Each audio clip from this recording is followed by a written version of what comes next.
আমি সেদিন জীবনের ঝুঁকি নিয়ে আমি এখানে সে লড়াই করেছি। এই আন্দোলন শুভেন্দু অধিকারীর আন্দোলন নয়, এই আন্দোলন কোন ব্যক্তির আন্দোলন নয়, এই আন্দোলন ছিল স্বতঃস্ফূর্ত মানুষের আন্দোলন, সম্মিলিত শক্তির আন্দোলন।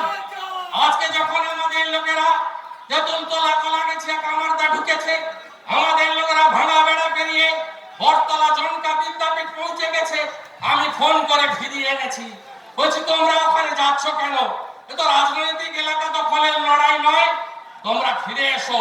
তোমাদের জমি রক্ষার লড়াই, এই লড়াইতে যদি জিততে হয় নন্দীগ্রামে একটি প্রাচীর করে, মানব প্রাচীর করে দাঁড়িয়ে জিততে হবে। এটাই ছিল আমার কথা। যারা সংবাদ মাধ্যমের লোকেরা, যারা রাজনৈতিক বিশ্লেষকরা অপেক্ষা করে আছেন শুভেন্দু অধিকারী কি করবে, হ্যাঁ আমি রাজনৈতিক প্ল্যাটফর্ম থেকে রাজনীতির কথা বলবো।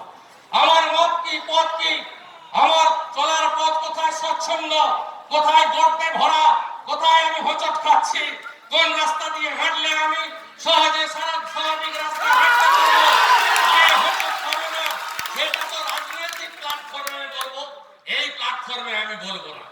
এই